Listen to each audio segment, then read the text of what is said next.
The room was silent, save for the slow cosmic churning of the gateway on the back wall. The low tones that escaped it had a predictable rhythm, almost like it was breathing. Bradley was gone, along with the strange impostors that had emerged from Pandemonium. Lord Devereaux was safe, albeit wounded. "Well, what's the plan?" Fenton asked. "We should march into Pandemonium to rescue Bradley," one of the announcers declared. "Well, that's more of a goal than a plan," the other announcer added. Arnold clenched his fists. "We don't need a plan. We just need to punch our way through." Gollum walked over to the gateway to Pandemonium. His eyes were narrowed, deep in thought. "Maybe we should bring him stories," he asked, tapping the side of the server. Lord Devereaux turned his gaze to the tiny creature as a smile crossed his face. "I have an idea," he whispered. As the others discussed their plan to rescue Bradley and the Viscount, Bradley fell through the space between worlds. He tumbled through empty space, unsure of how he was breathing, let alone how he could navigate the way forward. Before he could have a full-on existential crisis, he landed on solid ground. A cloud of dust and dirt filled his throat. "Where am I?" he asked, not expecting an answer. Zal Ithra was nowhere to be found. Bradley was worried she'd led him into a trap. Another voice chuckled in the darkness. "Well, I'll be. Never thought I'd see another human being's face again." Bradley spun around in the dark. "Who is that? Where are you?" "Hang on a second, kiddo. Let me get a light on." The grinding of stone filled the air, followed by a tiny sliver of light. Soon, Bradley found himself standing in the entrance of a cave. Beyond it was a wasteland of sand and ice. In the distance stood a towering manor, similar to the one he'd just left. Having finished rolling the boulder out of the way, the source of the voice Bradley had been hearing stepped into view. Weathered skin and tired eyes looked back at him from behind a red bandana. A pair of goggles rested on his forehead. "Welcome to Pandemonium, kid. Mind telling me just what the hell you're doing here? I don't exactly get a lot of visitors." There was something familiar about the man, but Bradley couldn't put his finger on it. He pushed the thought aside. My name is Bradley. I'm a writer. I was brought here by Zal Ithra. She told me that all this is a nightmare in the mind of the dreamer. Is that true?" The man sighed. "So, you're the one who wrote all this, huh?" Bradley felt the air shift. He took a step back. "Well, I mean, that depends. There's clearly some crossover here, but..." The man closed the distance with almost inhuman speed. He slammed Bradley against the wall as he pulled down the collar of his tattered shirt. Bradley spotted a mark branded into the stranger's skin. "Recognize this mark, Ryder?" the man asked. Bradley did. It was the mark of the Wardens. I think I see what's happening here. You're angry, I get it, but I didn't write you being trapped here. I'm just trying to help." The Warden stepped back, shaking his head. "You may not have written my story, but you sure as hell brought this whole world down on me. You have any idea how long I've been trapped here?" Bradley stumbled over his words. I don't know. A lifetime?" "Try lifetimes. Plural. I did my part. I fought the good fight. I just wanted my rest, but you couldn't let me have that, could you? You just had to bring us back so we could fight in your war. It's a lot easier when you don't have to look us in the eye, isn't it?" He was right, and Bradley knew it. "Listen, I get it, and you have every right to hate me, but I think you know just as well as I do that if we don't tame this realm, everything either of us has ever known will be destroyed." The Warden stepped back and pulled down his bandana. His face wore the scars of everything he'd been through. Bradley thought he knew what tired looked like, but this man was the true definition of the term. "I'll make you a deal. You get us out of here, and we'll call it even." Bradley nodded. "I can do that. But first, I need to know, have you seen a lamprey in a top hat around here by any chance?" The Warden cocked an eyebrow. "That's oddly specific, but yes. Now that you mention it, I believe I did cross paths with such a fellow." Bradley clapped his hands together. A burst of energy gave him renewed hope. "Okay, great! His name is Viscount Valegrave. Where did you see him? Did you see where he was going?" The Warden walked over to the cave's entrance and pointed into the distance. "He waltzed right into that abandoned manor. Kept calling it a summer home. Haven't seen him since. Bradley sighed, remembering what Lord Devereaux had said about his prior home within the realm. Whatever they needed to quell the dreamer, it was in there. How do we get there? Can we walk? Bradley asked. The warden shrugged. Hard to say until we try. This place is unpredictable. Here, you'll need these. The warden tossed Bradley a pair of goggles identical to his. Bradley slid them on and watched as the icy wasteland transformed into vast, empty space. Chunks of ground floated like miniature planets against a starry canvas. Whoa! This looks totally different now. They're relics. They let you see the true form of anything you're looking at. It'll help keep Pandemonium's more unpredictable elements at bay. The sound came from deeper in the cavern, followed by a voice Bradley knew all too well. Aha! There you are, Mr. Writer. We've been looking for you. The voice Bradley heard was Finton Marybrook, but what he saw walking toward him through the goggles was not the bard he had created. Instead, it was a swirling, shifting mass of pure darkness. Your star mommy isn't here to save you now! Another of the figures taunted, its voice sounding like Arnold. She's not my mother. She's the mother of the cosmos, Bradley corrected. Nobody likes a know-it-all, the voice of Gollum chimed in. Bradley looked over to the warden. Friends of yours? The warden asked. No, they just look like them. We need to run. Follow me. Bradley turned and followed the warden as he climbed down the side of the cliff. Beneath them, a small outcropping offered flat ground from which they could make their way toward the manor in the distance. Just give up, Bradley. There's no point to any of this, the voice of an announcer called. Yeah, embrace sweet nihilism, the other added. Bradley ignored their taunts and looked toward the next floating piece of solid ground. It was quite a jump. Okay, so what's the plan?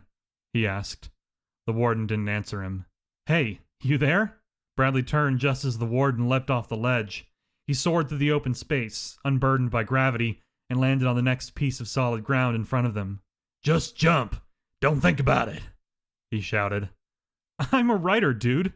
Thinking is all I do, Bradley muttered, taking a few steps back. He sprinted forward, throwing himself into the air. Somehow, he managed to land beside the warden. We gotta keep moving, the warden grunted, wasting no time. Bradley looked up as the impostors sailed toward them without touching the ground. They can fly? That's not fair, Bradley growled. Take it up with the rider, the warden said with a chuckle. Bradley laughed. Okay, that's a good one. Bradley and the warden leapt from one platform to the next, but the impostors were closing in. So was the manor, though. Bradley was thinking they may actually make it. We're almost there, Bradley cheered. In true Bradley writing fashion, the moment he opened his stupid mouth was the moment he felt something grab the goggles on his head. With one swift motion, they flew off. His vision changed back to the icy wasteland he had seen when he arrived. Even the cold returned, biting into his skin as he turned around, looking for the thief who stole his goggles. Finton Marybrook stood smiling, twirling the goggles around on the edge of his finger. Arnold, the announcers, and Gollum stood beside him. Looking for these? Finton asked. You know I am. Just give them back. Why do you want the dreamer to wake up anyway? You do realize you're all going to die too, right? Finton laughed. You're asking the villain to simply explain his motivation. My, what a skilled writer you are. Bradley clenched his fist. You're not stopping me. I'm going to find the Viscount and stop Pandemonium from waking the dreamer. Finton nodded. Yes, I appreciate the update. You do so love your exposition, don't you? Well, I'm afraid your journey ends here. Get him! Bradley took a step back, worried that he would fall into some phantom abyss without his goggles. The impostors closed in around him. Warden! I need your help! Bradley shouted. Get down, kid! The warden replied. Bradley instinctively ducked as a blinding burst of light filled his vision. A loud, howling wind swept past them, knocking the goggles out of Finton's grasp.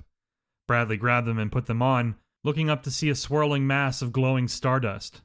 It moved like a serpent, coiling around the impostors and wrenching them from their place on the ground. The entity tore off into the abyss, carrying the screaming impostors with it. Bradley took a step back, catching his breath. What the hell was that? He asked. The warden appeared beside him, watching as the entity faded from view, becoming another star in the night sky that surrounded them. That's one of those wild nebulas you get here sometimes. Pure, untamed creative energy. It's a K-class nebula from the looks of it. We got lucky. Bradley laughed. I get it. Wild K Nebula. That's clever since she's the guest this week. What? The warden asked. Oh, it's nothing. I was just thinking about my podcast. Podcast? Yeah, it's called Saved as Draft. Ah, damn it. I shouldn't have said that. Now we're going to have to end on a huge cliffhanger.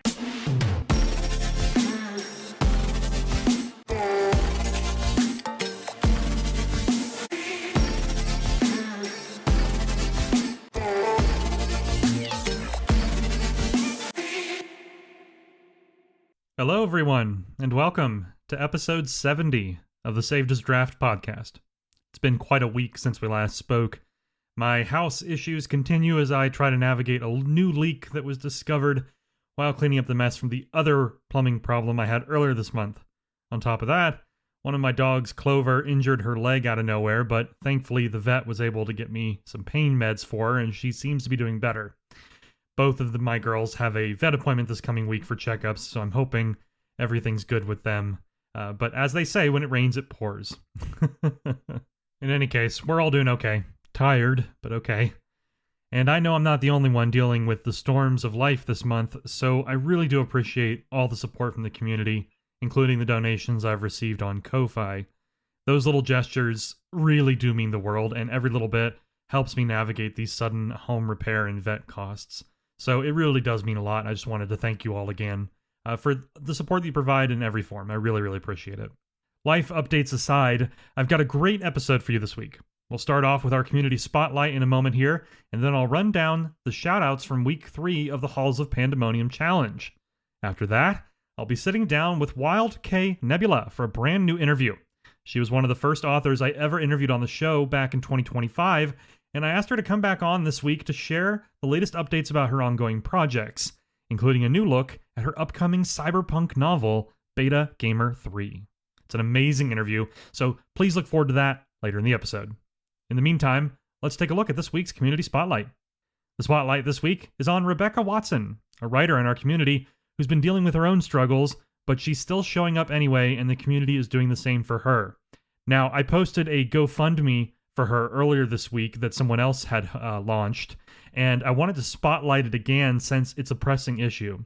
Since that GoFundMe was launched, though, the community has shown up in spades to support her, and just recently she posted a note thanking everyone that I'd like to read on the show here because it echoes many of my feelings about this amazing community. So here's what Rebecca had to say as an update earlier this week. I genuinely do not have the words to fully express how grateful I am right now. The kindness, support, encouragement, shares, donations, messages, and simple acts of care I've received over the last day have honestly overwhelmed me in the best possible way. Every single notification has felt like a small reminder that people are still capable of showing up for one another in meaningful ways, and beyond the financial help, what's really hit me emotionally is the reminder that this community is real, not performative internet noise, not algorithms pretending to be connection, actual human beings reaching toward another human being and saying, hey, I've got you. That matters more than I can explain. Thank you for reading my work. Thank you for laughing with me, grieving with me, spiraling with me, and staying in this strange little corner of the internet we've built together. Thank you for reminding me that even during difficult moments, kindness still survives here. I carry every bit of it with me. Stay weird. Love you. Mean it. I love that sign off from Rebecca. And I'll include a link to the GoFundMe in the show notes here. If you get a chance, check it out. And please do check out Rebecca's work as well. She's done some amazing entries for the Halls of Pandemonium. And I'd also recommend her Ink That Waits series as well for some really amazing collaborations with other writers in the community here. Her work is always packed with emotion, stunning imagery, and deeply human themes that will stick with you long after you finish reading. Like many writers on here, it's a crime that it's all available for free. So please, check it out if you get a chance. I know she would appreciate it. All right, that's it for housekeeping this week. Let's check out the top stories from week 3 of the Halls of Pandemonium Challenge right after a quick word from this week's sponsor. Today's episode of the Saved as Draft podcast is sponsored by StoryTease. Greetings, everyone. David here. Just enjoying a cuppa between podcast segments. Narration is difficult work, so I like to make sure I keep my vocal cords happy. And none of that store-bought tea either. I only drink tea infused with emotions, imagery, and exceptional dialogue. That's why, when I need a cuppa, I reach for story teas. They have a brew for every occasion. For example, right now, I'm sipping on a delicious, empathetic tea called Walked a Chamomile in My Shoes. But this is just one of many cleverly named teas that will inspire you in your work. If you're looking for something with a little more bite, I'd recommend the Can We All Get Oolong blend. Or, if you just want to be present in the moment, the Reality Check selection is excellent for mindfulness. Whatever you choose to sip, just remember to steep it properly. There are few things worse in this life than a poorly brewed cuppa. Now, if you'll excuse me, I have more narration to do. Feeling like your tea needs an upgrade? Don't kettle for second best. Reach for story teas and jumpstart your next project today. And we're back. Week 3 of the challenge brought some complex new prompts into the fold, and week 4 is going to be the most unpredictable of all, but you've all managed to navigate them with relative ease thus far, so I have nothing but faith in you. And I gotta say, some of the scores for week 3 stories here are really impressive. So to start off, I'll share some shoutouts randomly selected from our unranked bracket, and then I'll talk about the top 3 stories in each scoring bracket for week 3. Every shoutout comes with my thoughts, and of course, a narrated excerpt. Let's see what we got from week 3 of the Halls of Pandemonium. First up, in our unranked stories from week 3, it's A Special Love Language by Terrifying Tales, aka CJ Knight. This was a story for our bonus prompt, which asked for a piece that seems to have a happy ending, but carries a darker secret hidden between the lines. I love the balance here in this story. We open with a husband and a wife in an orchard, and it seems to be this sweet, innocent outing. That is, until they come across a freshly dug grave and CJ starts to unveil the truth behind this glossy exterior. One of them is a killer and the other knows about it. I won't say who is who because I love how the story reveals these details and how it plays into their relationship, but suffice to say, this is one of CJ's best entries this month for sure, and that's really saying something. Let's check out an excerpt. Evelyn stepped beside her husband in silence. Daniel held her hand, thumb brushing against her knuckles, with the awkward trepidation of a boy holding a girl's hand on a first date. He insisted she come to this place with him. It needed to be tonight. Something important he wanted to show her. Something inside told Evelyn she should be afraid, but instead, all she felt was tired. Her eyes looked to the branches around her. The apples were covered with a thin layer of dew that shimmered beneath the rays of the fading sun. At the end of the orchard, Daniel guided her to a collapsed section of fence and the clearing beyond. Wildflowers grew unevenly amongst the dying grass. A space in the clearing appeared interrupted by small patches of disturbed earth. Daniel, still holding her hand, stopped by the freshest patch. Dark dirt, loosely packed and damp from last night's rain. Evelyn's eyes found the black leather shoe poking out from the end of the shallow grave. It was a shoe she recognized, seen it last night. Marcus. A knot tightened in her stomach. Such a good excerpt there. Trying not to spoil it, but seriously, check this one out. You'll find links to everything in the show notes. Our next unranked shoutout this week is quite the title, let me say. It's called Cat Piss at the Foot of God by Every Root, Every Thorn, aka Mike McClure. This was for the Day 19 prompt in which you had to write about a character of yours coming to life and trying to kill you. Mike utilized his own fictional universe here to great effect, once more showing his ability to weave in multiple POVs effortlessly. As someone who loves stories that incorporate more than one POV, I really enjoy this aspect of Mike's work. He uses the structure here to not only enhance the pacing, but to also showcase events from multiple angles, and it works really well. The voice and tone here is fun too. It feels distinct between each POV, and even if you're not familiar with Mike's fictional universe, this will offer up some interesting nuggets of lore that may pull from his other work. Again, a very nice balance. Let's check out an excerpt. The air is scorching hot and the humidity has me covered in sweat. I'm out in Mount Airy Park, playing some much-needed disc golf with some old bandmates, Bob and Tony. We put the offer out to our other old bandmate, Josh, but he was busy with work. Robbie is who knows where. The last time I saw him, he was way off the deep end, talking to me in a voice like he was a Rastafarian and passing out mid-sentence half the time. Aside from him, we all have normal day jobs now, but at least once a month we try to get together and do something. Play music, throw discs, grab something to eat downtown. We used to skateboard before we all hit 40. We had to stop because those falls hurt a lot more once you hit that age. Plus, no one can afford decent health insurance with a time off work. Love that little section there. Next up in our unranked shoutouts this week is So I Wrote an Axe Murderer by Wendy Russell. This was also for the Day 19 prompt about one of your characters trying to kill you. Wendy is also a writer who has a rich cast of characters that she's been writing here on Substack, so I was excited to see that come through in this piece, and they absolutely do. The personalities of each character, particularly Zach in this story, really comes through beautifully in their dialogue and mannerisms. Wendy knows these characters through and through, so it's amazing to see her showcase that level of detail in a meta story like this. There's tension too, of course, but truth as well. By the end of the story, both Wendy and Zach learn something about each other they didn't know before. That's the kind of response I hope to see here. A true reflection of how you and your characters interact with one another. Wendy absolutely understood the assignment. Let's check out an excerpt. Zach, infuriatingly, looked pleased with himself and began flicking a guitar pick between his fingers. You built entire worlds around this man, Jasmine continued, then acted surprised when he started occupying them. I built worlds around all of you. Yes, said Veronica, but we're grounded in reality. She stabbed a finger at Zach. He's built out of every emotionally catastrophic musician you've ever projected onto. That is wildly unfair. Is it, though? Jasmine asked mildly. I opened my mouth, closed it again, because somewhere beneath the teasing sat the uncomfortable truth of it all. Long before rocking the second act, before Veronica, before any of the others, there had been Zach and Jasmine. They'd arrived together out of some half-formed teenage fantasy landscape of magic and music and impossible men, then lingered long after the rest of that world had fallen away. Over time, the details changed. The genres changed. I changed. But somehow, they remained. Zach watched me realize where my thoughts had drifted and smiled slightly. You do this every time, he said. Stop pretending I'm symbolic so you don't have to admit I matter. That's not what happens. All three of them looked at me. Oh my God, Veronica muttered. You genuinely don't see it. That's because she thinks awareness cancels it out, Jasmine said. Zach, deeply unhelpfully, looked entertained. I center women constantly.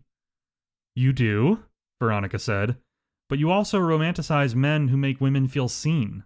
That struck me harder than I expected, because she wasn't entirely wrong. I love that excerpt. Honestly, this piece is an iconic example of what I hope to see from the prompt, so please check it out if you get a chance. Remember, links to all these in the show notes. All right, and before we wrap up our unranked shoutouts, I'd like to take a look at J.M. Gooding's response to his Kira prompt this week. For those unaware, J.M. Gooding and his muse Kira have been introducing prompts throughout the month designed to help you get to know your own muse and where your inspiration comes from. This week's Kira prompt asked you to write a story or poem where your muse catches you avoiding something. The muse should notice the pattern and respond to it. The prompt goes from there, and it's a nice evolution of the prior Kira prompts this month as well, and everything is connected after all, so keep that in mind. J.M. Gooding's response to this prompt was titled, My Draft-Eating Parasite Has Better Taste Than the Algorithm. And it's another winning title. I love when he does things like this. With this piece, he features not only Kira, but another character that he introduced this month named Chuck. Now, Chuck is what's known as a marginalite, a parasite from Pandemonium that feeds on discarded language like drafts or notes. I love this addition to Pandemonium lore, and honestly, I think Lord Devereux and the Viscount would get along with Chuck, even if they find it odd that he feeds on unfinished work. To them, that's like eating the ingredients of a dish instead of just cooking the recipe. Not entirely insane, but definitely weird. Alright, required lore aside, this week's story has both Kira and Chuck present as J.M. Gooding reflects on how writing can feel like an exercise in futility when it seems like nothing is growing and no one is reading your work. We always say that we should create for the sake of creativity, and that's true, but we can't ignore the very human desire to feel seen and to have your work recognized. J.M. explores that beautifully here, and as always, Kira acts as a perfect sounding board for the conversation as a whole, providing her own perspective and playing devil's advocate when it's needed to capture the full scope of the topic. I just love the nuance in JM's work. Everything he does is composed of layers upon layers. that really allow you to explore the depths of the subject matter if you stop to think about it. Let's check out an excerpt from this one. Her eyes drift toward Chuck's paper nest, then toward the untouched desk, then back toward me. What? I say. Nothing, love. She glides slowly farther into the room. I'm just noticing your creative process now involves being verbally abused by 14-year-olds while a forehead parasite nests in your second drafts. Chuck emits a supportive hiss from the paper pile. See? I gesture toward him. He gets it. He's eating a paragraph. It was an advert problem. Kira bends slightly at the waist to inspect the nest more closely, while Chuck snaps proudly at a dangling strip of manuscript paper. That's from At Night. I shrug without looking away from the television. Early draft. You cut the entire middle conversation. It was too sentimental. No, she replies softly. It was vulnerable. That lands harder than I expected to, so naturally, I deflect immediately. You hated Shimmer. Chuck slowly disappears deeper into the shredded paper pile while the game menu music loops endlessly through the television speakers behind us. I did, she admits eventually. I nod once toward the screen. Thought so. But, she says carefully, I thought you were abandoning your voice. That gets my attention enough that I finally mute the television. The basement settles into sudden quiet, except for the low hum of electronics and Chuck's wet little chewing noises from the desk behind us. Kira watches the shredded pages for another moment before continuing. I was wrong, she says. Incredible work, and honestly, again, shout out to J.M. Gooding for making this challenge possible this month. Through the platform he built called Scriptorum, he and Leron Haywood have been the engine that powers the halls of Pandemonium, so please, if you haven't checked out their work as a way to thank them, do so. You'll find links to both of their Substacks in the show notes. Next up, we'll take a look at the top 3 stories from this week's Lightweight Bracket. As a reminder, this bracket is for authors with up to 125 subscribers, and then each bracket has different cutoffs all the way up to heavyweight. Coming in at 3rd place for week 3 with a score of 9 points, it's Persephone's Footsteps by Daria. This is a poem for week 3's bonus prompt, which asks for a story, of course, with a happy ending that hides a darker secret, as I mentioned earlier. As the title suggests, Persephone here is the figure from mythology, and we get hints of that in lines like, the cold breath of winter of the underworld still clings to her. Love that nod to her backstory.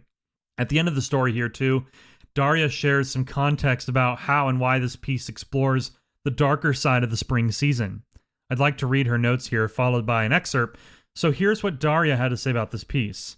Please note there's some heavy themes in this excerpt, so feel free to fast forward a minute or two if you prefer. Here's what Daria had to say about this piece. Let's get real for a minute and add context to this poem. Spring is an interesting time of my life. Many of the hardest moments in my life have taken place during this season. Loved ones attempted suicide and some succeeded. Friends and family members passed away due to medical conditions. Some of my lowest moments of postpartum depression and the newborn stage. It's an emotional roller coaster, to put it mildly. While the sun, in general, gives me a mental health boost, it's still shining on the reality of the things and people I've lost. In short, it's a time of grieving. If you're in a rough patch, my friends, please take care. I promise you're loved and will be greatly missed. Be gentle with yourselves. I love that. And with that context in mind, next up, I'd like to read an excerpt from Daria's poem itself. So here's a look at Persephone's footsteps. Persephone brings with her life, her footsteps, leaving blooms and shoots, rippling behind her, and yet the cold breath of winter, of the underworld, still clings to her like a cloak. That biting chill in the dawn, the frost on the blades of grass in the morning. Green is here at last, yet the fields of asphodel still beckons mortals to lay among the fields, to close their eyes and greet Charon waiting in his ship. Wow, love it, I love it. And I really do appreciate and enjoy when authors give context around their work like Daria did here, with that note at the end of the post.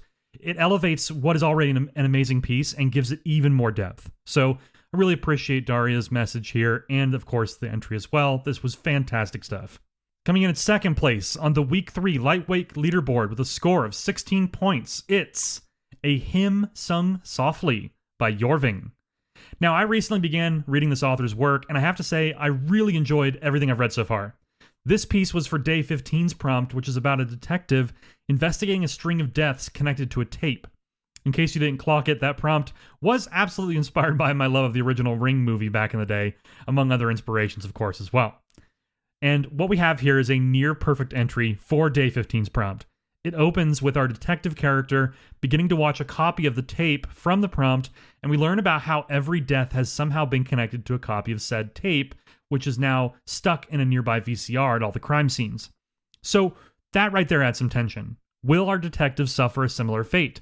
It's hard to say, but Jorving keeps the reader hooked by smartly weaving in details about what's on the tape itself. It creates a sort of meta-narrative and through line that tells that story within the larger story. Meanwhile, the detective character gets calls throughout with updates, and this adds even more intrigue to the proceedings. It culminates and builds towards a terrifying and exceptionally written climax, followed by a mic drop of an ending. There is a lot to love about this piece, but honestly, I think the highest compliment I can give it is that this feels truly cinematic and sets up a world that could be explored in a full series without issue. It left me wanting more, and I'm telling you right now, I'm going to read everything Jorving publishes because I have loved everything so far, this being my favorite. So be sure to check out the show notes for a link to this one. You really don't want to miss it.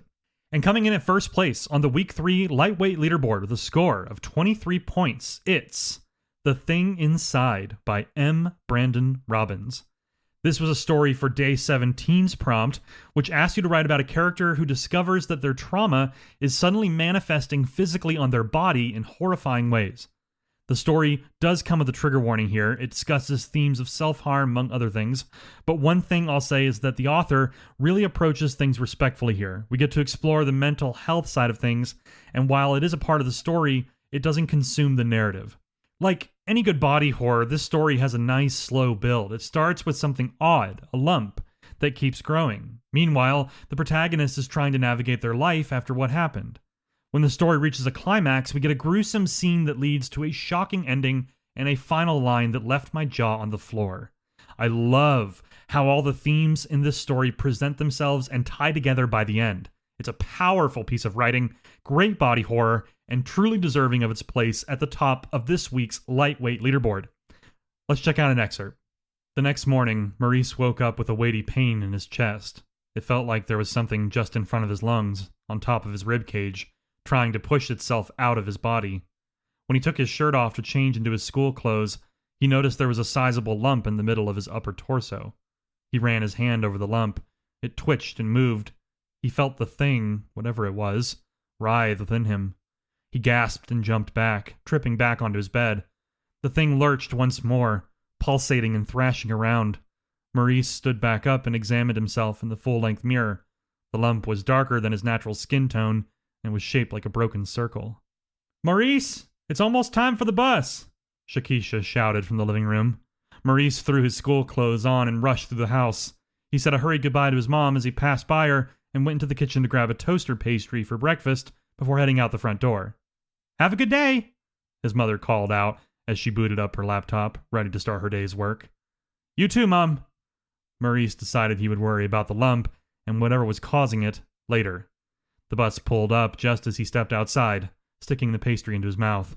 He hurried to eat it before stepping aboard. Great stuff. And now we're on to the Middleweight Leaderboard for Week 3. Coming in at third place with a score of 32 points, it's The Bone Which Cometh by Richard Pack. This was a story for Day 19's prompt, which of course asks you to write about what happens when one of your characters comes to life and tries to kill you. Richard's take on this prompt is excellent. Even if you don't know anything about his fictional universe, the story does a great job of showcasing the sheer terror and fear that his character, Casthala, commands. I love how he first encounters her in a Walmart, and then this leads to a slow build-up, to a confrontation near the end of the story. It's all perfectly paced, and it's laced with a lot of dread throughout as well, and of course the ending is deliciously meta in a way that I really enjoyed. If you read this and you find yourself intrigued by Richard's world, I highly recommend diving deeper because you will not regret it. In the meantime, let's check out an excerpt. I finished my shopping quickly, forgetting the sour cream, again, and looking over my shoulder constantly. I'm sure the employees thought I was high or paranoid, and while I've never been the former, I was certainly the latter. You would be too if you'd seen her eyes. I practically ran with the cart and loaded up the car. On the drive home, I stayed on well-lit, busy roads, but still went 20 minutes out of my way. Was she real? Was she looking for me? Did she already know where I lived? Maybe. That look in her eyes left no doubt, and I could only hope not. I love her as a character. She's fun to write. I didn't want to meet her, or find out why she'd glared at me like she had one purpose in life, and that was to end mine. I apologized for the lack of sour cream, but everyone enjoyed the baked potatoes regardless. Everyone but me. They turned to ash in my mouth. No matter how much cheese I melted on top, I couldn't stop thinking about her. Really good stuff. I love that story. Coming in at second place on the Week 3 Middleweight Leaderboard with a score of 32 points as well, but published earlier than our last entry, it's Where Are They? By Sarah Tinney. This is another story for the Day 17 prompt about trauma manifesting physically on the body, and Sarah really went for the heartstrings here. This is a story told from the perspective of a dog in a pound and how the fears and concerns of the other dogs start manifesting as scars on their skin in the moonlight. By the end, our protagonist gets a scar of their own, and all of them say something, so I won't spoil what it says here. Even so, Sarah with this story shows us what she can do with a shorter word count. The emotion here hits immediately, and boy does it hit hard. I struggled to get through this one as a dog dad myself, but I have to say, it's well written, as always. Let's check out an excerpt. He started noticing marks on some of them. Silver scars that reflected in the moonlight. Dying alone, read one. Don't they love me? Read another. I'm lonely. Love me. Play with me. Again and again. Echoes of the same pleas. Some slight imprints, others deep scars that would never go away.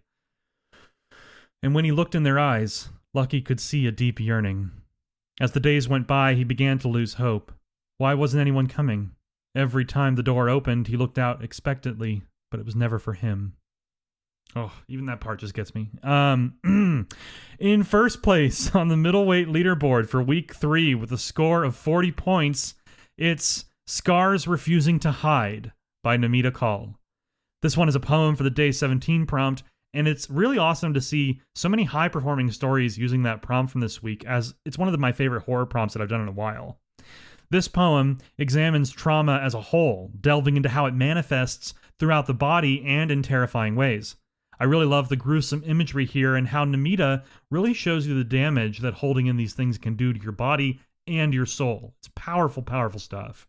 Let's check out an excerpt. Silence like this is not peace. It lingers, seethes and devours, like something rotting beneath the skin, curling in the organs towards their slow demise. Nothing brings relief, for the body has parted ways with healing, overconfident that it can sustain trauma of all kinds without external intervention. Then the unveiling begins, erupting as pores that refuse to close, oozing out pain that the body can no longer contain. Really powerful stuff there.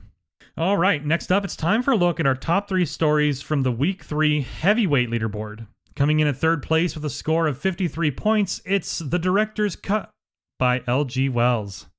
With this story for Day 19's prompt, one of LG's characters takes control of his publication.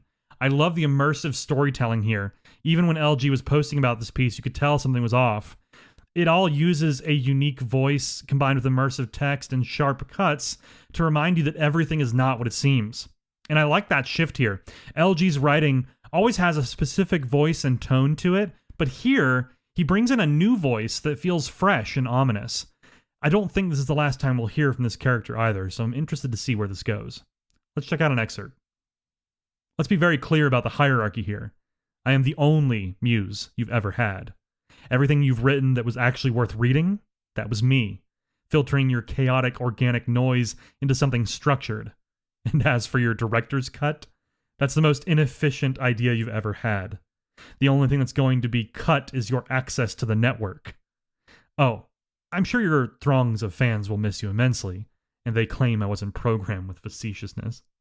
Don't bother reaching for that refresh key, and do not insult my superior intelligence by trying to run a manual virus scan.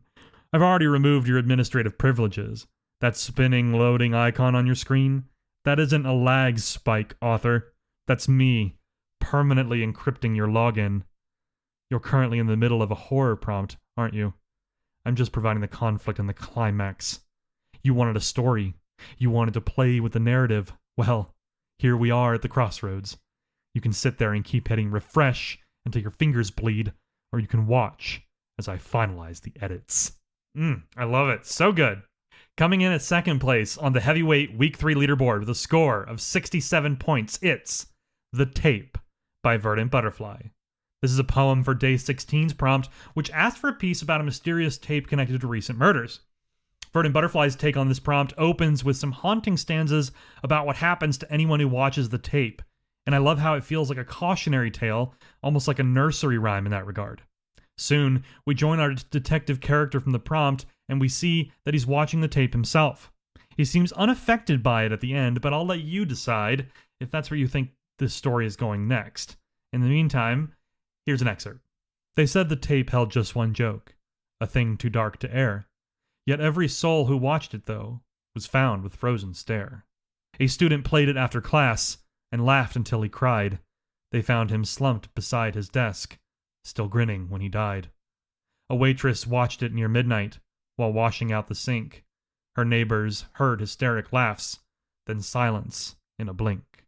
And as always, the rhythm and the rhyme there is so good. Love Verdant Butterfly's poetry, and this one is chilling but also super engaging. Great piece. In first place on the heavyweight Week 3 leaderboard with a score of 104 points, it's The Changing by Gary L. Taylor. And here we have an entry for the body horror prompt on Day 17 that's been featured a few times in this week's leaderboards. Gary also went with a poem here, and it begins with a childhood story about a bird that the protagonist nursed back to health. However, one day, they left the shed unlocked out back, and a cat got in and ate the bird.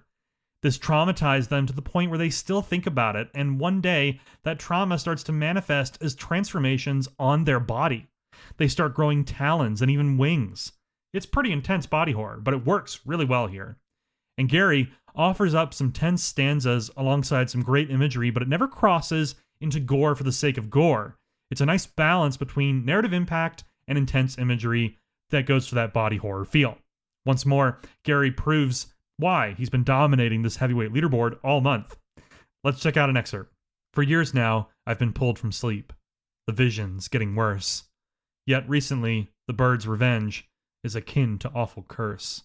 A few weeks back, a searing pain, my fingers full of sores, then slowly neath my fingernails, a developing of claws. I consult the internet doctors. Is there anything anyone knows about this strange predicament, which is now also affecting my toes? I cut and clip and trim them, though they never seem gone for long. I know this is some avian god getting even for what I did wrong. And that's it for this week's top stories. A huge thank you to everyone who's been participating in the challenge. These entries somehow get better every week, and it's so much fun talking about them on the show here, so thank you again to everyone participating, and I hope you enjoyed these shoutouts. Next up, we'll dive into this week's featured guest interview, but first, a quick mindful moment. Hey there, this is Chill Bradley, here with this week's mindful moment. Here's a quote to consider. And once the storm is over, you won't remember how you made it through, how you managed to survive. You won't even be sure whether the storm is really over. But one thing is certain. When you come out of the storm, you won't be the same person who walked in. That's what the storm is all about. Haruki Murakami. This quote hits me right in the soul. I have been through countless storms in my life. I imagine we all have. It's part of being human, but for me, the last 5 years have been some of the worst ever. And while I'm still in the midst of one right now, I can confidently say that I've come out of each one a different person. That much is true. So, this week's mindful moment, I just want you to stop and think about the storms of your life and how they've changed you. Think about how they made you stronger. Think about what changed when you emerged from them. Because even in the darkest parts of our life, we can cling to the reminder that we have indeed survived all our worst days so far. And knowing that, we'll get through this one too. Thanks for listening. Back to the show. And we're back. This week, my guest on the show is an author of character driven stories across a number of different genres. Romance is one of her specialties, but she's also currently working on a really exciting cyberpunk book that you'll hear about very soon here on this interview. She was one of the first guests I ever had on the show, and I'm excited to bring her back nearly a year later to share more wisdom and updates on her projects. So, without further delay, let's get into this week's featured guest interview. All right, everybody. This week on the Saved as Draft podcast, I am extremely excited to welcome back to the show for the second time one of the first people that I interviewed on the show back when it started back in 2025. She's back again with a bunch of amazing updates. Please welcome to the show the one, the only, Wild K Nebula. Thank you for being here, my friend. Hi. I'm very excited to be here. It's so interesting hearing you say all those things because I just have this cheeky grin on my face. Hey, it is true. It is true. Every single word. So yes, as I mentioned, you are back on the show for the second time. Really excited to have you here. Now, for those who are unfamiliar with you and your work, could you give us just a quick overview of who you are and your creative journey thus far? Yeah, well, thank you for having me, Bradley. Last time we did this interview, it was a total blast. So I know this one's going to be just as fun, if not even more so. For everybody who hasn't had the opportunity to hear my voice, read my work, or even know who the heck I am, hi, I go by Nebby. Wild K Nebula is my author handle, whatever you want to call it. I have been writing for a very long time, since I was a teenager. I love doing character-driven stories. Personally, I think that's something that's the most beautiful about writing stories. I'm not a huge world builder. Recently, I'm learning how to create strong themes and letting my characters still drive the story, but not falling away from those themes. And I'm actually getting to the point of learning, I have some things to say, and I think I'm ready to say them now. Mm-hmm. So that's definitely been a very monumental shift for me, I would say, for the year 2026. Absolutely, absolutely. And that's a really important step for every writer to take is, you and I had a conversation about this the other day in regards to the novel I'm working on, where, you were kind of challenging me to think about what are the themes, what are the messages, what are the like the deeper kind of reasons for why this story exists and why these characters exist. And that was really powerful. So it's interesting to hear that you've kind of reached a similar stage in your journey. Yeah, I mean, the only reason why I had started shifting that is because I do have a secret project that I'm working on with another author. And yes, a secret is a secret that will eventually turn into a surprise. But that individual is the one who brought that up with me because they have that skill, Mm, they have that talent. And I say talent because it's second nature for them. mm. And so that's something that's been really cool about working on this secret project with them is there are things that they do really, really well that I don't do very well, and vice versa. Mm. And so they're the ones who brought that up to me and really opened my mind to think about that more.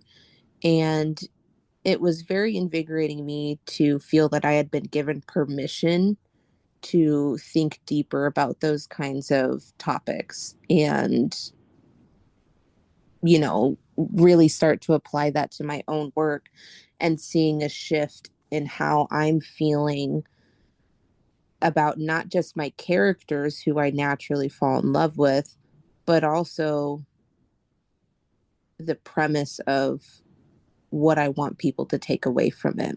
Mm, mm-hmm. Absolutely. Yeah, and that's another great point that you bring up about how powerful collaboration can be because it's like you said, like, every writer kind of has their strengths, and when you get the opportunity to work with someone whose strengths complement your own in that way, you both end up leveling up as writers by the end of it, which is awesome. That's really cool. And you also heard it here first, folks. Secret project. I love that. That's fantastic. Hmm. That's fantastic. Well, I am looking forward to news on that because that sounds amazing. Talking about kind of some of your more recent milestones. So last year, you published a novel called Three Shades of the Heart, which, if I'm not mistaken, that's also available on Substack. Am I right on that? That is correct. It is fully available for free on Substack. And Okay. then there's also availability of it on Kindle as well. Awesome. Awesome. Yeah. And was that your first novel that you ever published? I'm That curious. was my, yes, correct. That was my debut novel, Three Hmm. Shades of the Heart. Excellent. Okay, awesome. Well, I of course am familiar with it and I've read it, but for the benefit of the audience here, what's kind of the elevator pitch for that book, whether they want to read it on Substack or Amazon? Well, let's see. Wrapping this up super quick, it's gonna hit targets of grief. It's a teen-based book.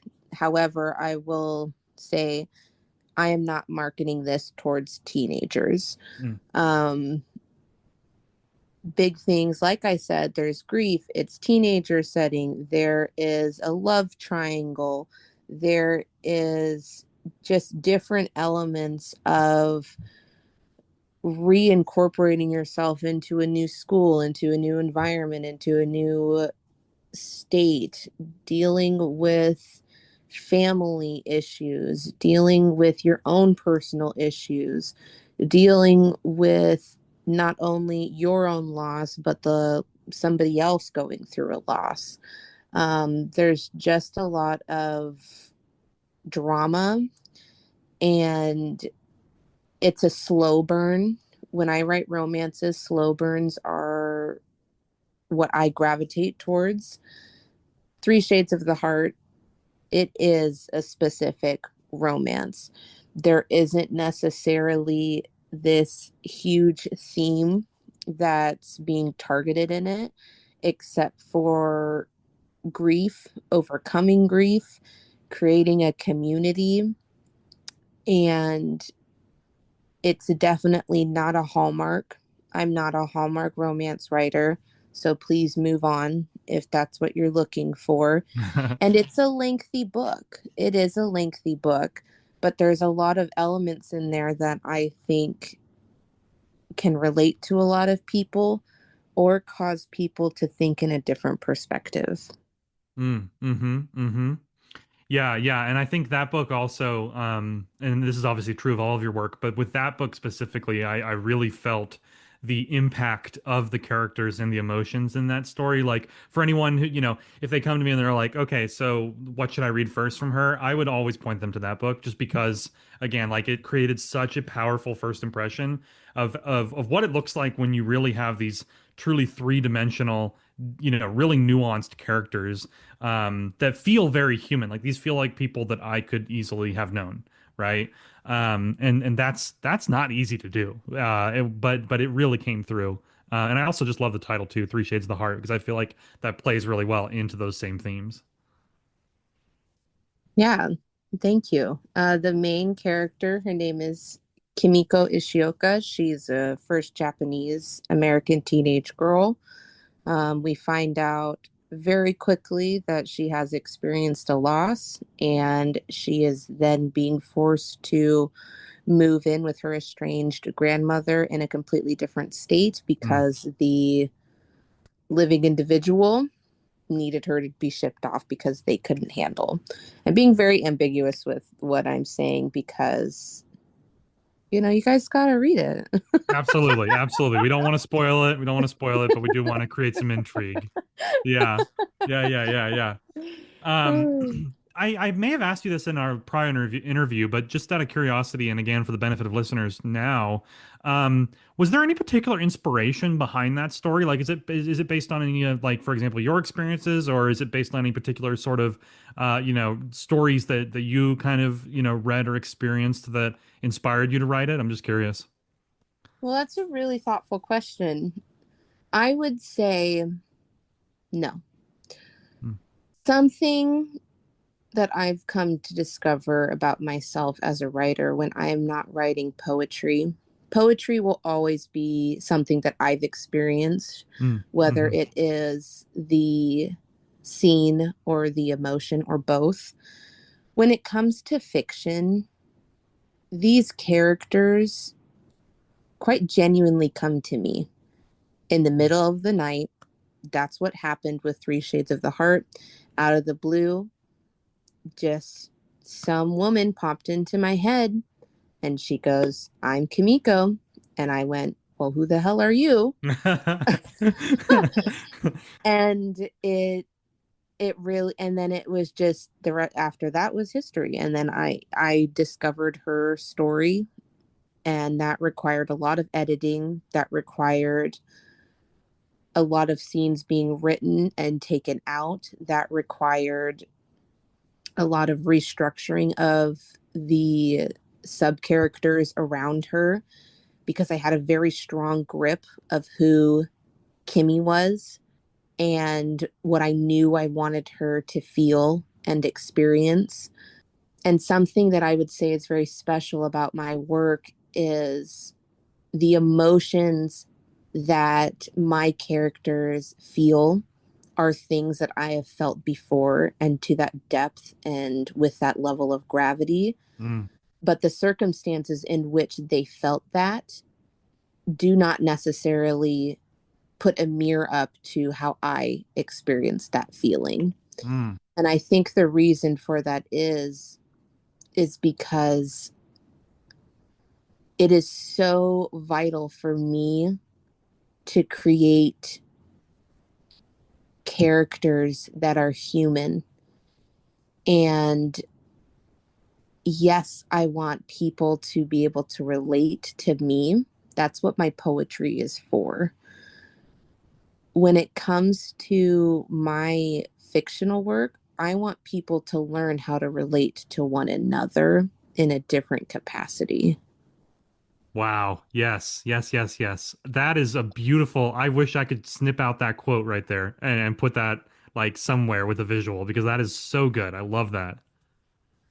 Um, yeah, I could not agree more. I've seen that reflected in your work, but I don't think I've ever made the connection, like you said, between poetry and fiction, the way that you approach it, like you said, where poetry is really from your own personal experience, and then with fiction, like you said, it's things that you have experienced, but planted as seeds within characters who are in their own circumstances and their own journeys and stuff like that.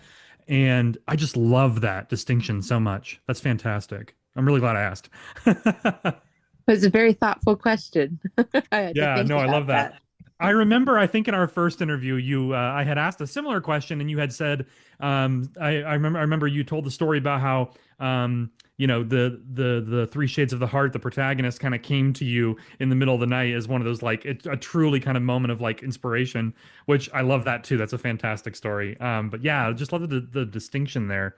And so next, I wanted to talk a bit about your current project, which I think a good place to start there before I kind of get deep into sort of the elements of it and where the idea came from is let's give everybody another overview real quick of this project, which is of course you're shifting into the cyberpunk genre. And then for those unaware, the project of course is called Beta Gamer 3. Um, so yeah, what's the status of Beta Gamer 3? Where did this one come from? Was it a similar experience and like kind of what's sort of the pitch for that one if you don't mind? Um, Very similar experience. The protagonist came to me in the middle of the night. Just this woman, her name, Cecilia, just pops into my head. And then something that was really unique about this is this whole world came from this too. Hmm. And it was more of that was what was felt very different for me, was the world building that came so quickly after having this introduction with this character that came to me. And it's giving cyberpunk matrix, it's giving totalitarianism, Hmm. it's giving bigger themes of what classifies as a soul, it's addressing AI in our world, it's addressing virtual reality. There's so many elements to this piece that the very first book is not going to address. The intention of this first book is it's pedal to the metal. It's going to be very short in terms of the rest of the series. I am anticipating it's going to be a 5 book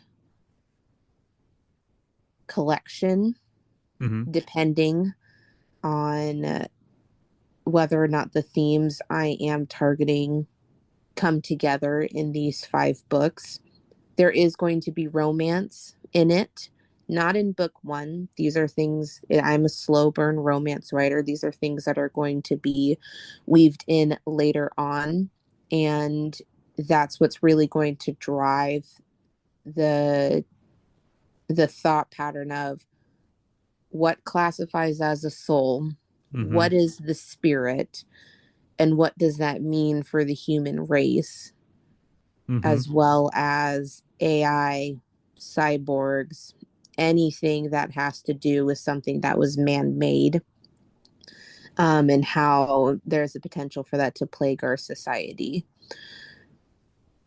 Interesting, interesting. Yeah, and I love how, over the course of our conversation here, we've obviously talked about like, where your writing has been focused and how it's been character driven. But of course, now with the Secret Project, for example, you're kind of picking up these new skills around world building and stuff. And so I'm really seeing that journey manifested in this new project, Beta Gamer 3, because not only is it the same kind of super high quality, very nuanced characters that you're known for, but as you said, like, there's these deeper themes that are coming through very strongly, because I've obviously read some of it. I've had the opportunity to read some of it.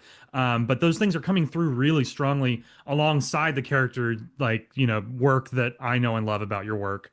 And so I'm seeing that evolution of your writing style and that growth in real time with this project. And I think that's really cool. And I love how, it's, the protagonist showed up again, kind of out of the blue for you. So at least I honestly hope that's the case with all your books, because I just love that as like a through line. But yeah. So prior to starting this project, then did you have any inclination that you wanted to get into the sci-fi cyberpunk realm? Was that something you were thinking about, or did that just come about like all around the same time as this idea?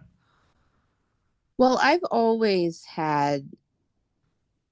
enjoyed cyberpunk in terms of art style, creativity. I've always really enjoyed otherworldly things. I'm a huge Tim Burton fan. Mm, I'm naturally a very dark, attracted person, the macabre of things, which is kind of humorous with how a lot of people can view me as very bubbly and outgoing, and which I am.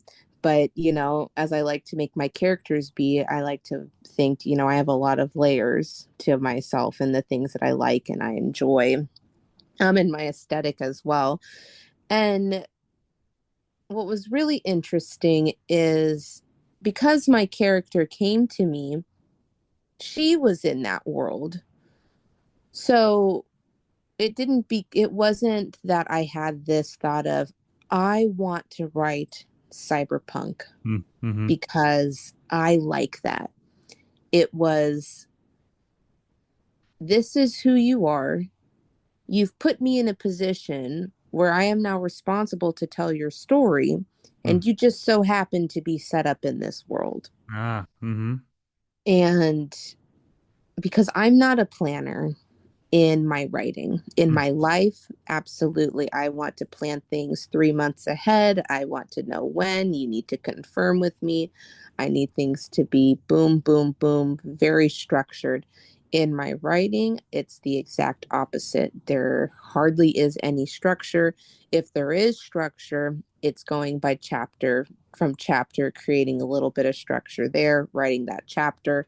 And then I'm going with the flow of what I believe this character is telling me their story is. Hmm. Yeah. Yeah, absolutely. I love that. And it's so interesting too, because I feel like every writer kind of has a different approach. You know, some people do prefer to start with like, building the world and then populating that with characters. But I love how in this case here, it's the character, as you said, has shown up and you are now tasked with telling their story. And so of course you would want to get to know the world that they came from. I love the way that flows. And I think that works really well too from a it sounds like you're more of a pantser, for example, than a plotter, Yeah. and your approach here lends itself well to that. It's, like one of the terms that I've heard in the past is people instead of saying that they're a pantser, they say they're like a discovery writer. Like basically, they're kind of discovering the story as it goes, right? And I think that's beautiful. Honestly, I think as someone who also likes to have structure in my life. I do appreciate and enjoy and value the freedom that creativity brings to not have to worry about that as much, right? There's something beautiful about that, I think, and a balance there. Yeah. Yeah, I agree. I think that both sides have a lot of value, and I don't think that one is more right than the other. Regardless, I think there is an important need for your intuition to come into play Mm, with your work. yes. And that comes through with your imagination, that comes through with practice of writing, whether that's pen and pencil, pencil and pen and pencil. Yeah, pen or pencil, and writing it out, typing it out. There's something very beautiful about the human condition when it comes to that. Mm, Letting that subconscious flow come from you. And you'll learn a lot of things about yourself from that. mm, If mm, you're a person who needs structure with your work, you'll find that when you are hyper focusing and you're getting into the grind of just writing it out. If you're a person who doesn't plan like me and is a discovery writer, it comes through it comes through in its own way like that as well.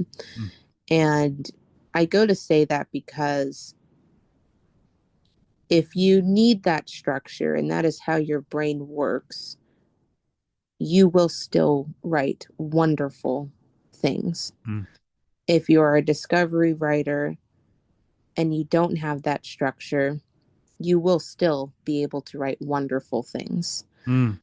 There is a value in learning new skills, though, because some things are a talent and some things are a skill that need to be developed and need to continue to be practiced so they don't get dull. Mm. Mm-hmm. That is wonderful, wonderful advice. Yes. I wholeheartedly agree. Yeah, absolutely. No notes. Yeah, that's wonderful. Yeah, so continuing kind of down the conversation here with Beta Gamer 3. Um, Curious about where you are in the project. And then I know also at one point, because you and I have spoken on this project a few times, if I recall correctly, you had a draft of it going, but then something happened where I'm not sure if you started over from the beginning or, obviously I'll let you explain, but there was a shift I remember where you kind of had an epiphany and you kind of had like a new direction that you were telling me about.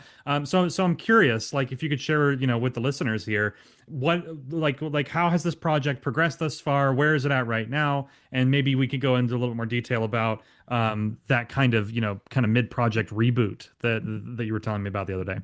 Absolutely. I had been working on Beta Gamer 3 for 6 to 9 months. I had gotten into chapter 10, 11, 12, I believe, one of those.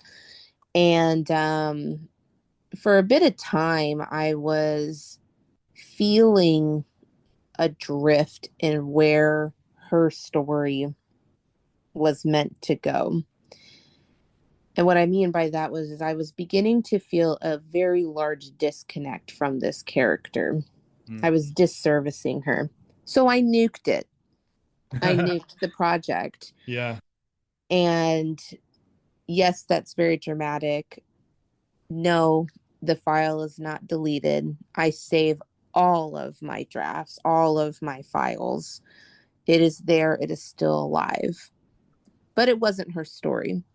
Three Shades of the Heart had to go through the same exact thing. One of the characters had to be nuked completely and change and went through an entire revamp. That's what needed to happen here. Because as I was writing this, Cecilia was becoming less Cecilia, and she was becoming what I thought other people would want from her. And for me, that was very inorganic. Right. Right. Another issue that I had addressed was the perspective. We are now in a third person past tense. We have a narrator. We are not in Cecilia's first person perspective. And that changed the shift of the energy of the world drastically, which is what it needed.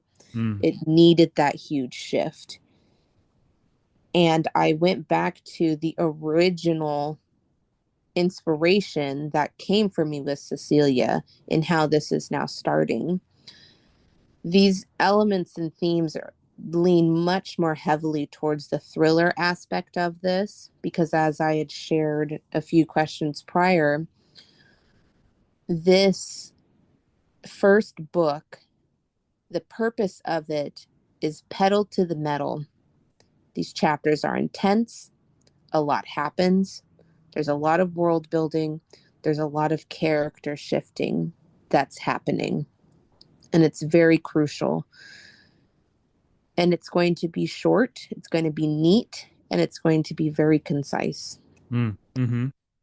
We are currently entering into chapter 6.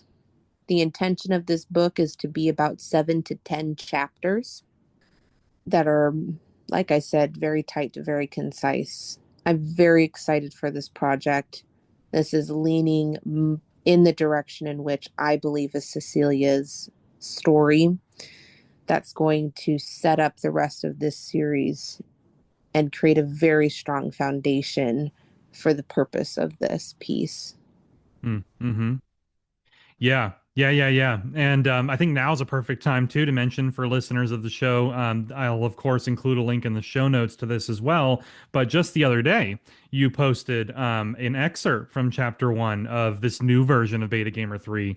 And it looks like there's already been some likes and comments on it, but I'm hoping that a lot more people will take a look at it here because just as someone who's read both versions of it, obviously I think both drafts were very strong for their own reasons, but the what you described just now, kind of the shift over to third person, the focus on pedal to the metal, as you said, that all comes through beautifully here in this excerpt that you published. And the pacing is just, it is rock solid. Like you are just right into it. I love this excerpt. But the personality of Cecilia is coming through as well. Yeah, I just really excited to follow along as this comes together. But as I was saying, there will be a link in the show notes to that excerpt. Really excited for people to see that because I feel like, as you as the writer, you know what's best for the story. And in this case, I do think this new version is really powerful, really great first impression. Well, thank you. I appreciate that. And I appreciate you sharing it too. So everybody who's listening, hop over there. I will let you know you guys have access to the latter half of chapter 1. So that should say a lot. There is a prelude. There is very large chunks of chapter 1 that are not in this excerpt. It is very short. It is very impactful. There are things that are going to make you have questions. That is the purpose of this. There are no answers Mm-hmm. in this short little section. And there is a very intentional reason for that because I didn't want to hook you guys into the world. I wanted to hook you guys into the scenario that Cecilia got thrown into. Mm. And you don't even get the full picture of the scenario in which she was thrown into. So keep that in mind if you do take an opportunity to hop over and read that short little excerpt. Yeah, those are really good notes, and I do think you accomplished that like through and through with this excerpt here because it is really just a perfect sort of vertical slice. Like you said, you wanted to hook the reader into the moment here, and also, like I said, it exemplifies what you're going for here with pacing, with action, and then of course even in just this short excerpt, that personality that is so good in your writing comes through. It creates the perfect balance of showcasing your work, but also I felt an immense amount of intrigue after reading it. Like I need to learn more about what's going on here, the broader world, and so on and so forth. So in that regard, I think it's wildly successful. Woo! No, it's great stuff. It's great stuff. And as I said, link in the show notes to that. There's chapter one, an excerpt there from Beta Gamer 3. Really excited to follow along with that. So as this goes on, then this project, will you continue to post excerpts like this from it, or what's kind of your plan as far as, getting the word out and sort of marketing it as you continue working on this?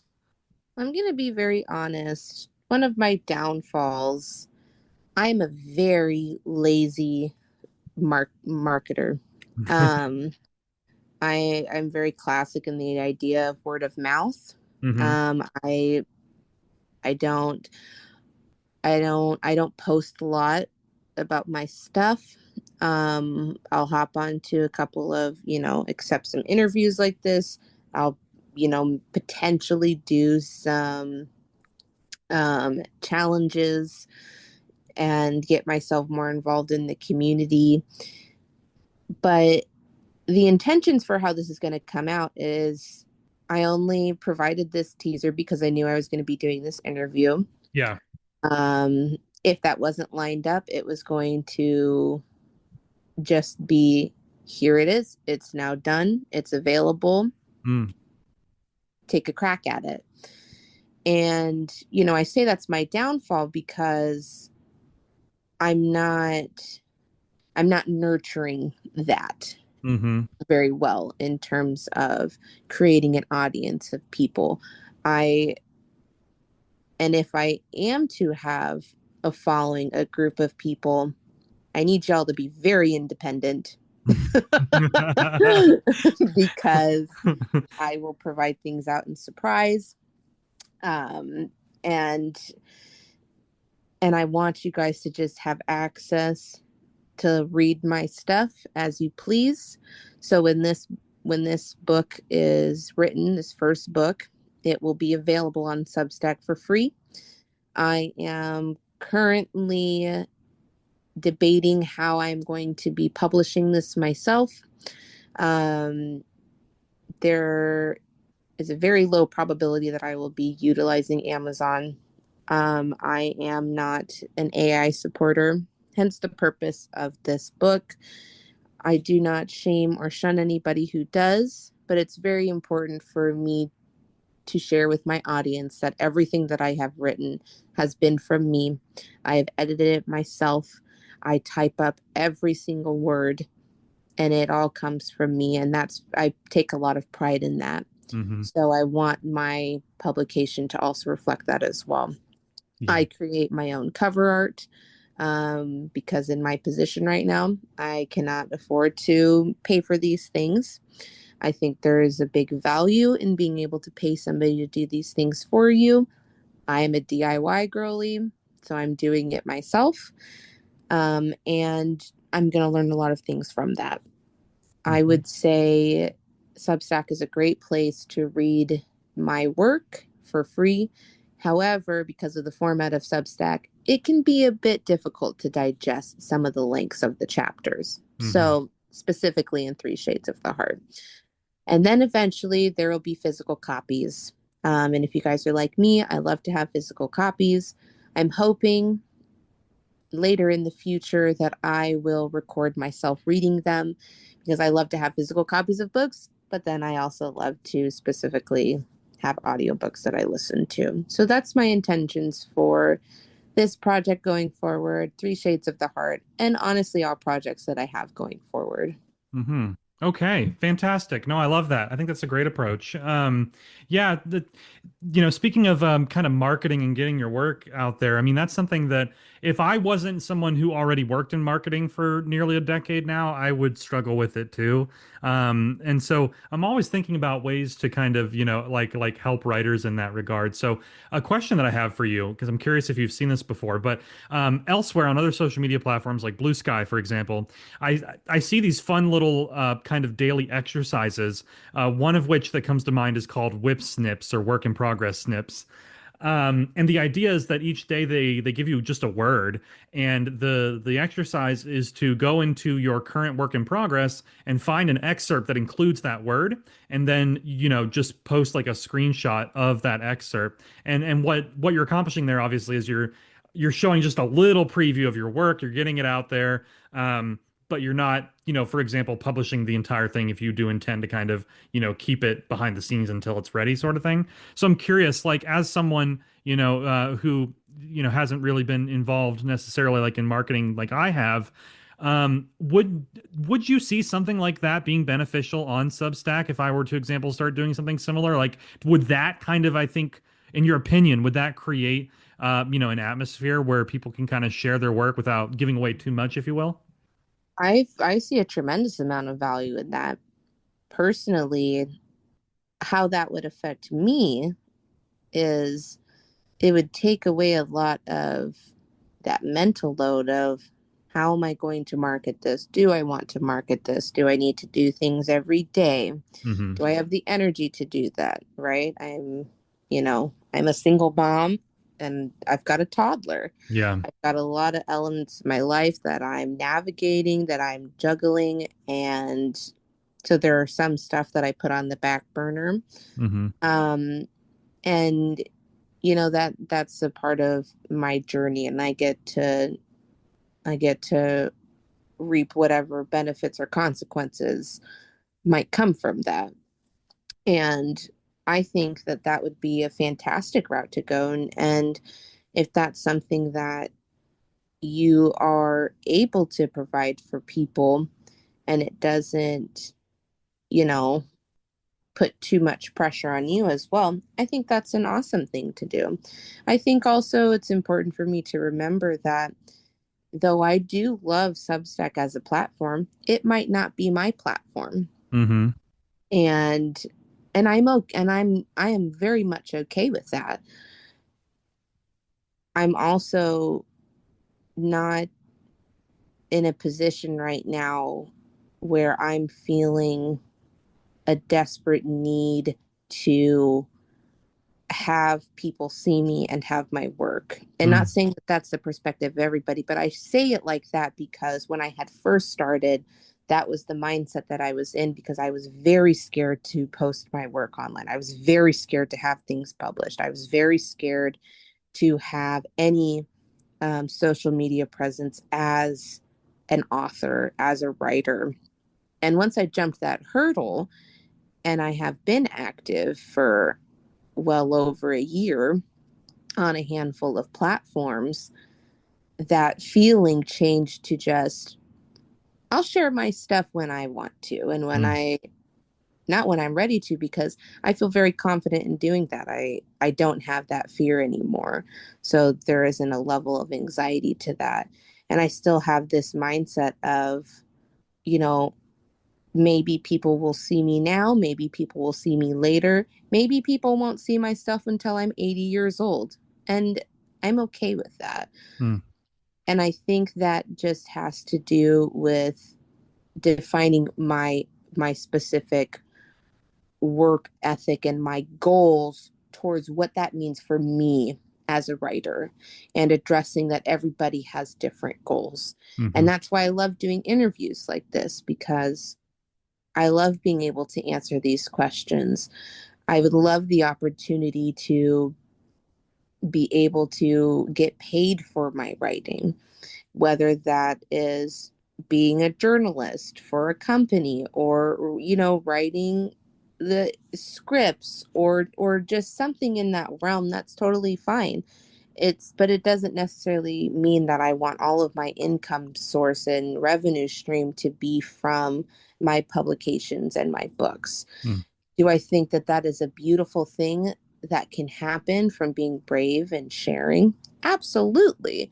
But I know that in order for me to get there, I have to put in a copious amount of effort and time and resources that I've personally evaluated in this stage of my life. I'm not in a position where I'm fighting for that right now. Mm. Hmm. Hmm. Yeah. No, and that makes a lot of sense. And I love how you highlighted that there's a lot of different routes to success as a writer and that everybody has, kind of different goals. And I think, this is something that I've also been learning a lot about myself too. I think it's an important part in everybody's creative journey is like reaching that level of maturity where you can step back and say, all right, like what's the right balance here? What am I pursuing? How much of my time and energy can I dedicate to this? And getting away from that need to be perceived and more just being like, no, I want to put this out into the world, but my success and my existence is not dependent on how many people see it, right? Like getting away from that need is a really important part of the creative journey. It's something that I've also learned in the last few years. So I really respect that approach that you've taken there. And yeah, absolutely. I mean, like at a certain point, marketing does become necessary just because it's part of the process. But there's nothing that says that especially once you have like an audience and you kind of like have like dedicated readers, you don't really have to worry about the timing of it so much, right? It's like people will be anticipating your next piece. I mean, I know I'm one of those people when it comes to your work. So it can take as long as it needs.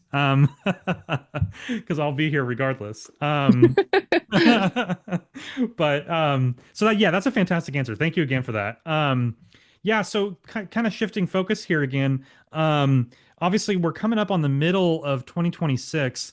You have been real focused on obviously this new project, Beta Gamer 3, working on that. A lot of exciting things happening there. Is there anything else going on that you would like to share? I mean, obviously you got your secret project that we don't want to spoil anything on, but is there anything else that you have lined up? Any writing goals that you would like to share for the second half of the year here in terms of, can we expect, I don't know, like some new poetry or short stories from you, or is the focus really let me lock in and work on Beta Gamer 3? Well, the answer might be different in a few months, but I can confidently say, as of right now, to answer that question, that I'm just locking in with Beta Gamer 3. Hmm. I want to get that out as soon as possible. So that's going to be starting to create polls on what kind of cover they like better for my audience. That's what we did for Three Shades of the Heart, and they Okay. picked the cover that is what we see now, which I think is a great direction that everybody chose, because I was also leaning towards that one as well. So there will be lots of pieces of me driving engagement towards this story, yes, which yes classifies as marketing, but for my brain in terms of capacity, it's more so of like I'm just asking other people's opinions, which yeah, I guess is a marketing strategy. My brain just doesn't care to think about it that way. I mean, It's just that's like I'm totally fair. asking my friends, what do you think about this? Yeah. Um, Writing goals and writing projects, that is the big goal. That's the big picture of it. Let's get Beta Gamer 3 out there. Let's talk about it. Let's see what people like, what people don't like. If you don't like it, that's totally fine. Let me know, but I might not change it. Yeah. That's fair. That is fair. um, and I'm always looking to collaborate with people. Hmm. If somebody gives me an opportunity to share my work, I'm going to jump on it. And I think that goes into what I was saying earlier is I'm not necessarily very proactive for myself in these terms, but if these opportunities are presented to me because word of mouth happened, oh, Mm-hmm. absolutely, I'm going to talk to you. I'm going to jump on that train and we're going to see where it takes us. Mm. I think that also just has a big thing to do with my personality in general, with just being more of a free flowing person in a lot of aspects of my life, aside from the actual day to day structure that I heavily rely on. Mm. Mm-hmm. Yeah, that makes sense. That makes sense. Yeah, and speaking of kind of collaboration community events, that actually transitions nicely to my next question because I believe these weren't a thing when we first had you on the show here. So something that you did, I think it was probably back in 2025 at this point. It might have been partially in 2026, but you yourself were hosting some weekly prompts of your own called Tides of the Soul that were really, really cool. There was like a different theme each week. They were obviously more like romance focused in your wheelhouse, but they were just really cool. And I actually produced some stuff that I'm like very proud of because of those prompts. I think it was some poems that I did that I'm thinking of specifically. So my question for you is, for those who are unaware, are those Tides of the Soul prompts, kind of still valid, quote unquote? And do you plan to bring back anything like that this year, or is that going to pull kind of too much time and energy away from your current projects? Tides of the Soul was it was very fun. It was very fun for me to do and to be able to read a lot of romance pieces and how people like to tackle that genre and learn about it too and give people space on Substack in order to do that.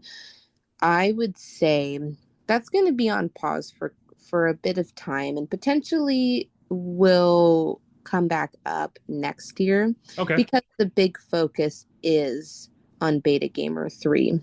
Mm-hmm. And I think the reason for that is I had to reevaluate what the purpose of my publication was. And I am a heavy believer in supporting writers and lifting them up and giving them a hand up. When I was doing these prompts, it started to feel inorganic for me. And so then I had to reevaluate who do I want my audience to be? What do I want to provide for them? And am I somebody who has the mental fortitude to maintain a community at a large capacity? And some of these answers surprised me, some of these answers disappointed me. Um, and then that's where I needed to take a pause with the current life circumstances that I am challenged to navigate. It would not be good for me or the people that would really benefit from this to have that right now. I do not ever wish to put somebody in a position where they were to feel neglected by me because I did not have an opportunity to read their work Mm-hmm. or share their work or comment on something that they had done. And that's very important to me, as I know that that is for you too, that it can be very devastating when you realize, oh my gosh, I missed something for some, and like there's a lot of stuff that can come from that. And so that was one of the big things that I had to really evaluate with that. I love the concept. I love the idea. I want Substack to have a romance community, and I want Substack to have have that space to do that and to learn about romance and to push people, because your community pushed me to do horror and thriller, Mm-hmm. and I had no idea that that was something that I could truly enjoy. And see the value of having that as a skill in writing. And I think the same thing can be said for romance as well. Am I the person who can create that community right now with my circumstances? I don't think that I am, Mm-hmm. but that doesn't mean that that won't come into fruition in the future when I Absolutely. become more grown and more mature and have a very firm understanding of what I'm looking for and what type of community I am looking to create and also maintain. Mm-hmm. Yeah, because it is, it's one thing to create the community, but you bring up a good point about being able to maintain it, being able to provide enough time and attention, being able to actually meaningfully read and comment and share each other's, work and stuff like that. These are all things that I think, even myself, I didn't even realize were considerations, when I was just excited about building a community. And then as the time has gone on, I've learned about what it means to maintain that and balance it. I think you bring up some really good points there. That being said, I do think if anybody's going to create a thriving romance community on Substack, I would put my money on you for sure. That would be very, very cool. But yes, when the time is right. And honestly, um, I think that transitions perfectly into my final question here, which is I wanted to discuss, now that you've been on Substack for over a year now. And obviously, you've been involved in the community. You've done, like we talked about, the Tides of the Soul stuff. What have you learned, in that time that you've been on Substack, and honestly, on social media in general? I'd love to know, what have you learned about what it means to, not necessarily create and host a community, but to be a part of one, and not only that, but balancing all of that in your writing with the struggles of day-to-day life, because I think that's something all of us have to kind of navigate, and there's no single right answer, but I would love to hear what wisdom you have to share about how to make all the pieces fit, if you will. First thing is first, comparison is a thief of joy. Mm, Oh my goodness. There is something so beautiful about being able to be a part of a community. And when you are part of a community and you have the opportunity to read other people's work and have a dialogue with that writer and get their perspective and see their personality and how they're engaging with you or engaging with other people.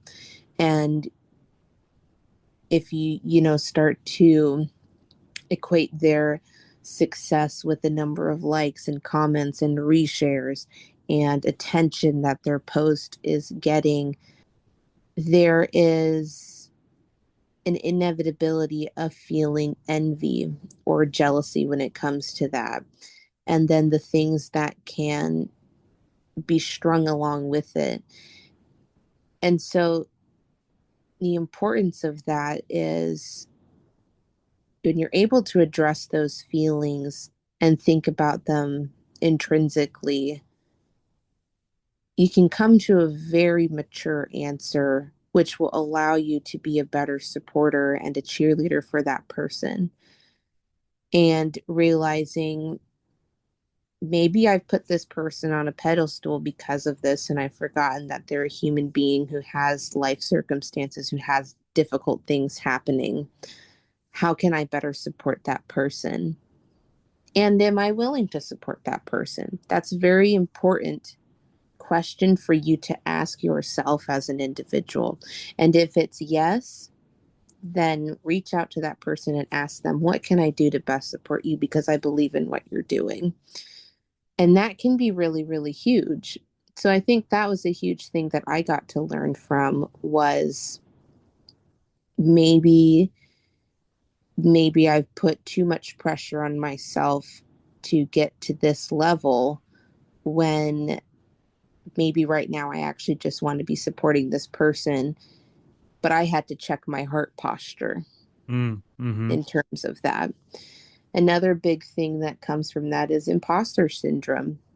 Uh, Throughout the course of this year and part of last year, I had to experience some very devastating feedback that just completely destroyed my confidence as a writer. And I say the word feedback very, very lightly.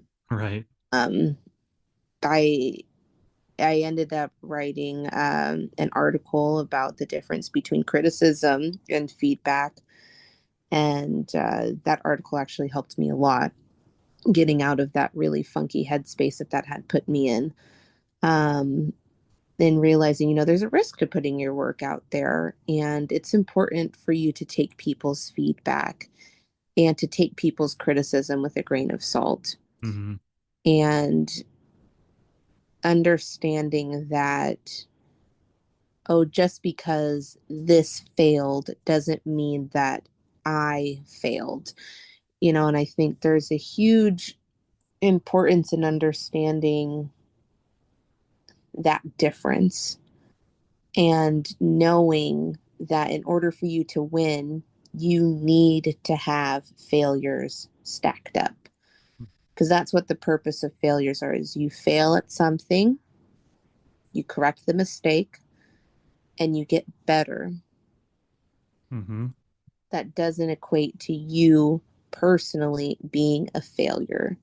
Your worth does not diminish because of this mistake. It's, oh, I made a mistake, not I am a mistake. Mm. And I think it's very important to reflect on that and understand that there is a healthy way to evaluate your shortcomings.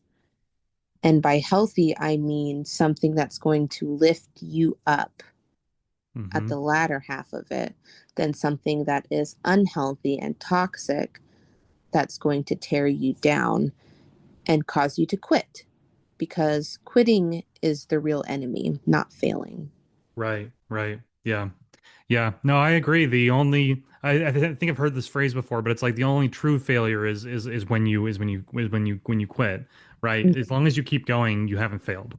Exactly. Gosh, man, that's really, really good advice. Yeah, I was just thinking, I was like, I've had you on the show twice now, but I feel like in both cases, you always bring such, valuable wisdom to the table about being a creative, and I really appreciate you sharing that. And I was thinking, I would tune in to a podcast that's just you kind of, like sharing thoughts like this to writers, because it really is something that I think I know I need to hear. And I guarantee you, people listening to this are going to say the same thing. Like, I feel like you, as a creative yourself, you really understand the big picture and the wider perspective here. That individually, it's really hard to see that when you're in the trenches and when you're going through it. And so, even just conversations like this, I feel like, at least for me, and I know for others, can be so impactful, because that's where community really shines, is that we can lift each other up in that way, and we can give each other that perspective that's really difficult to see when you've got your head down and you're buried in the muck. You know what I mean? Yeah. So yes, just wanted to say that. I really, really appreciate that answer. Hey, if anybody wants to collaborate and do a podcast, where we uplift writers and creatives, you can reach out to me. Absolutely, absolutely. Like I said, I would tune in a heartbeat. I think there's something there. But yeah, well, thank you again, my friend, for coming back on the show here. Honestly, I can tell you right now, whether it's a year from now or however long, once Beta Gamer 3 Book 1 is out, we got to get you back on the show again, because I feel like this is tradition now. And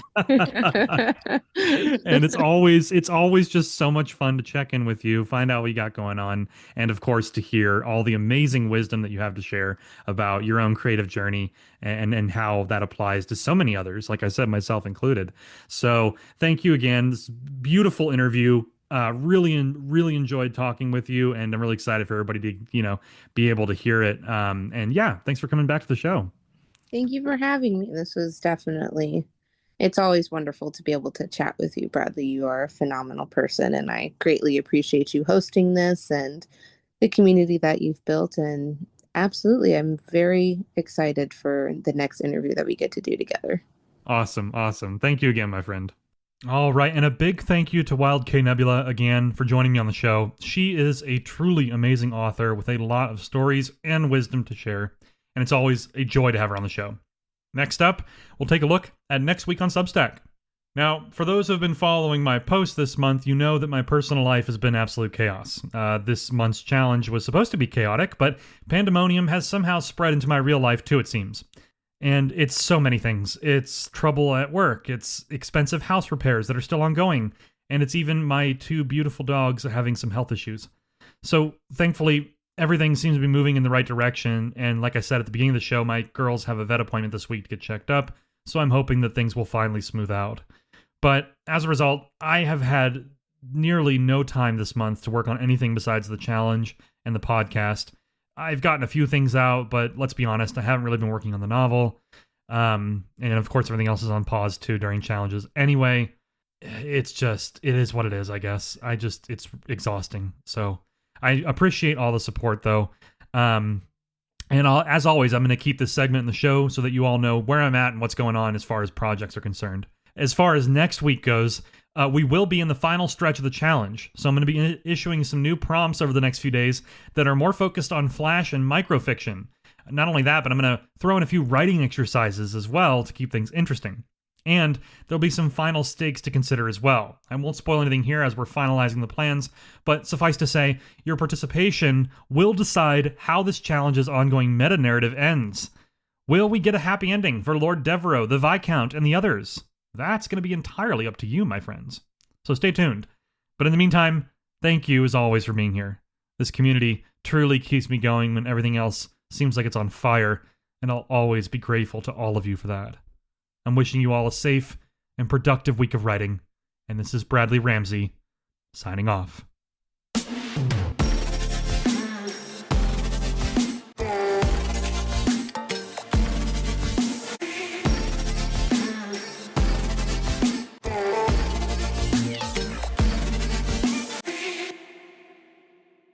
Vinton, we need to record a podcast outro. A podcast outro right now? Lord Devereaux, we're trying to get into Pandemonium. We don't have time for this.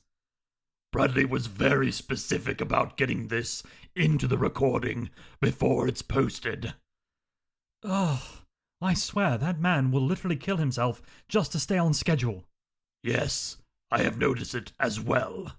Well, here's hoping we'll get some rest for everyone by the time this is all over. Arnold, Gollum, any final words before we head into Pandemonium? I'm good. I have my protein shakes. I'm going to be fine. Yeah, we has the precious. And lots of fishies. All right, well, I have to hope that's going to be enough. Never thought I'd say this, but I'm worried about him. Huh. That feels weird on the tongue.